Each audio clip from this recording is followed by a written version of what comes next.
GT Holidays, South India's #1 travel brand. You know you are special when you're with GT Holidays. பழைய நகையை கொடுத்து white 11 மந்த்ஸ்ல அதே அடைக்கு புது நகையை எடுத்துக்கோங்க. எக்ஸ்ட்ராவா ₹1 தர வேண்டாம். Magic old gold exchange.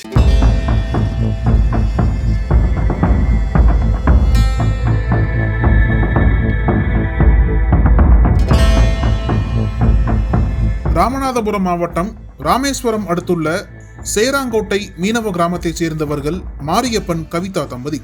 இவர்களுடைய 17 வயது மகள் அதே பகுதியில் உள்ள அரசு பெண்கள் மேல்நிலைப் பள்ளியில் 12ஆம் வகுப்பு படித்து வந்துள்ளார்.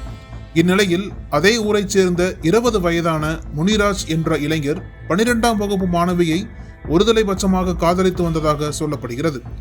ஆனால் அந்த காதலை மாணவி ஏற்காததால் இருவருக்கும் இடையே அடிக்கடி தகராறு ஏற்பட்டு வந்துள்ளது.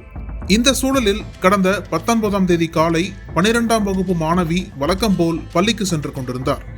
அப்போது கொலை வெறியுடன் மாணவியை பின்தொடர்ந்து வந்த முனிராஜ் தான் மறைத்து வைத்திருந்த கத்தியால் மாணவியின் கழுத்தில் கொடூரமாக குத்திவிட்டு அங்கிருந்து தப்பிச் சென்று விட்டார். இதில் இரத்த வெள்ளத்தில் கீழே விழுந்த மாணவி அந்த இடத்திலேயே துடிதுடித்து உயிரிழந்தார். ராமேஸ்வரத்தையே உலுக்கிய இந்த கொலை சம்பவம் அப்பகுதி மக்களை குலை நடுங்க வைத்தது. இது குறித்து தகவல் அறிந்து வந்த ராமேஸ்வரம் போலீசார் மாணவியின் உடலை போஸ்ட்மார்ட்டம் செய்வதற்காக அனுப்பி வைத்துவிட்டு கொலையாளி முனிராஜை கைது செய்து விசாரணை மேற்கொண்டனர். அதில் முன்னதாக முனிராஜ் மாணவியை 10 நாட்கள் பின்தொடர்ந்து காதலை தெரிவித்த நிலையில் அதனை மாணவி மறுத்ததால் அவர் கொலை செய்யப்பட்டார் என தகவல் வெளியானது. ஆனால் மாணவியும் வாலிபரை தொடக்கத்தில் காதலித்து பின்னர் முறித்து கொண்டதால் கொலை செய்யப்பட்டார் என தெரிய வந்துள்ளது. இந்நிலையில் தான் அந்த இளைஞர் மாணவிக்கு 2 நாட்களாக டார்ச்சர் கொடுத்து வந்ததாகவும் அவனை விடக்கூடாது, கொல்ல வேண்டும் என்று மாணவியின் தாய் கதறி அழுதது அனைவரையும் கலங்க வைத்துள்ளது. அதே நேரம் மாணவி கொலை செய்யப்படுவதற்கு முன் முனிராஜ் கத்தியோடு அவரை பின்தொடர்ந்த புகைப்படங்கள் வெளியாகி பரபரப்பை ஏற்படுத்தியுள்ளது. இது ஒரு புறம் இருக்க, பள்ளி மாணவியை கொன்றது பட்டியலின இளைஞர் என்றும் தலித் இளைஞரால் நிகழ்த்தப்பட்ட கொடூரம் என்றும் சமூக வலைதளங்களில் செய்திகள் பகிரப்பட்டு வருகின்றன. ஆனால் அது முற்றிலும் தவறான தகவல் என்று காவல்துறை மறுப்பு தெரிவித்துள்ளது. மாணவியை கொலை செய்த முனிராஜ் பட்டியல் சமூகத்தை சேர்ந்தவர் இல்லை.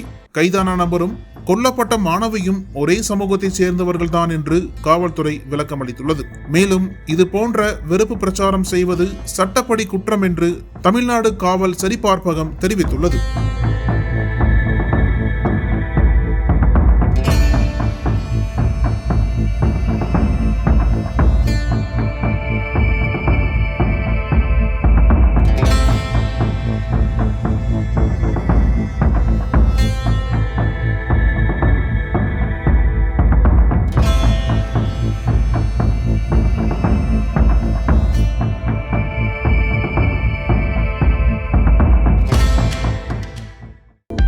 அனல் பறக்கும் செய்திகளை அப்டேட் செய்து கொள்ள நக்கீரன் களத்தை இப்பவே சப்ஸ்கிரைப் பண்ணுங்க.